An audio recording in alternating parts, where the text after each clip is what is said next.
ideia, presidente, e dentro desses requisitos de isonomia e razoabilidade, a fim de balancear melhor a questão da inversão do ônus da prova, para que o usuário não seja sempre considerado um traficante, mas também se tomar cuidado com a impunidade, para que o traficante não se aproveite disso, a premissa inicial é a fixação realmente de uma faixa ou uma quantidade de droga como uma presunção relativa. Dessa forma, presidente, eu indicaria, para que pudéssemos refletir e discutir, a fixação da seguinte tese.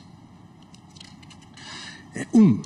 Não tipifica o crime previsto no artigo 28 da Lei 11.343 de 2006, a conduta de adquirir, guardar, ter em depósito, transportar ou trazer consigo para consumo pessoal a substância entorpecente maconha. Ficamos só na maconha.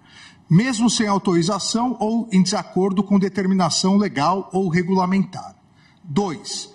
Nos termos do parágrafo 2º do artigo 28 da Lei 11.343 de 2006, será presumido usuário aquele que adquirir, guardar, tiver em depósito, transportar ou trazer consigo de 25 a 60 gramas de maconha ou 6 plantas fêmeas.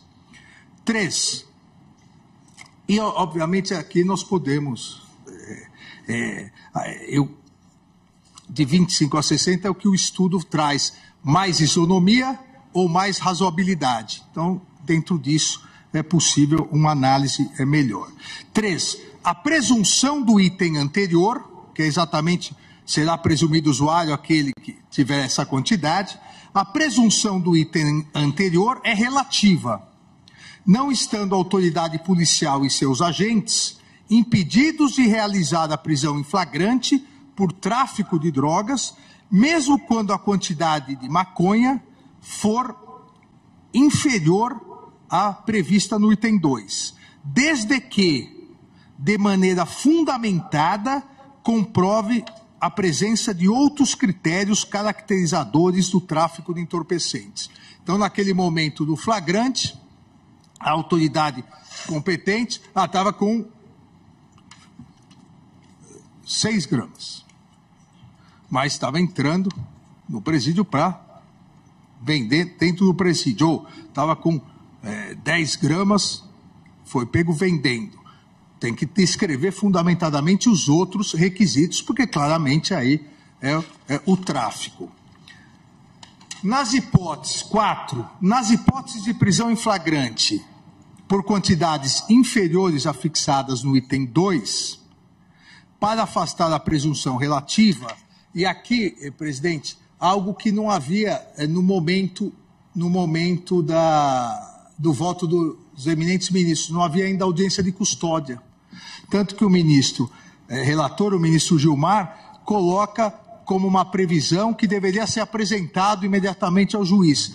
Aproveitando já a instalação da audiência de custódia, essa realidade que o Supremo Tribunal Federal instalou, inclusive, à época na presidência do ministro Ricardo Lewandowski, na presidência do Supremo Tribunal Federal e do Conselho Nacional de Justiça, esse item 4 coloca, nas hipóteses de prisão em flagrante por quantidades inferiores à fixada no item 2, para afastar a presunção relativa, na audiência de custódia, a autoridade judicial, de maneira fundamentada, deverá justificar a conversão da prisão em flagrante em prisão preventiva e a manutenção da persecução penal, apontando obrigatoriamente outros critérios caracterizadores do tráfico de entorpecentes, tais como a forma de acondicionamento, a diversidade de entorpecentes, a apreensão de outros instrumentos, como balança, cadernos de anotação, celulares como contatos de compra e venda, locais e circunstâncias de apreensão, entre outras características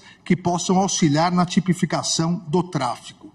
Ou seja, fora daquela presunção, quantidades inferiores, além da autoridade policial no flagrante ter que estabelecer, o juiz na audiência de custódia para manter a prisão, convertendo em preventiva e manter a possibilidade do inquérito, a persecução penal, ele deve justificar. Se chega a autoridade policial flagrante, sem nenhuma justificativa, só com a quantidade, o juiz aí estará obrigado, na audiência de custódia, estará obrigado a trancar imediatamente essa possibilidade de persecução penal. Ou seja, nós podemos dividir essa responsabilidade que é importante, a polícia no primeiro momento, mas na audiência de custódia o juiz também deve analisar se outros requisitos realmente afastam aquela presunção relativa. Eu incluo um item 5, nas hipóteses de prisão em flagrante por quantidades superiores a 25, nas hipóteses de prisão em flagrante por quantidades superiores a fixadas no item 2, na audiência de custódia, a autoridade judicial deverá permitir ao suspeito a comprovação de tratar-se de usuário. Aqui, presidente, me parece importante, porque sabemos que a audiência de custódia, ela, para todos os crimes, ela existe para verificação da regularidade do flagrante e para verificação se não houve o abuso de autoridade, se não houve agressões. Ela não entra ainda no mérito.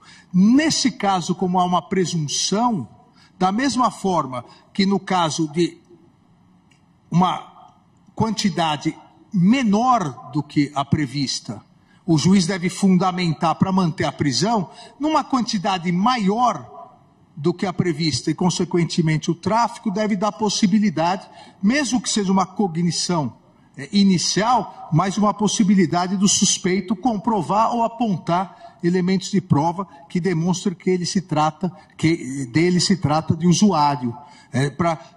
Nesse caso, a audiência de custódia teria um plus, no caso do tráfico. Me parece que assim nós conseguimos equilibrar tanto a inversão do ônus da prova, quanto impedir o aumento da criminalidade, da impunidade. De fato, houve, a partir da concepção de uma lei antidrogas, também uma opção política de se prever o crime de tráfico de drogas com a pena a ele cominada, naquelas modalidades todas que estão na lei, e de prever também a criminalização do porte para uso de drogas.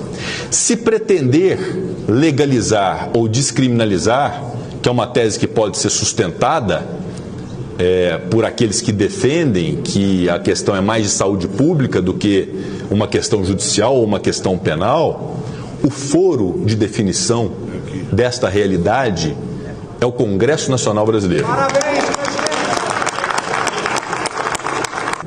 portanto, eu considero que uma decisão num caso concreto de descriminalização de um tipo penal criado a partir de uma discussão no Congresso Nacional que elaborou uma lei, à míngua e sem a criação de um programa de saúde pública governamental a partir da discussão no Congresso Nacional, é uma invasão de competência do Poder Legislativo.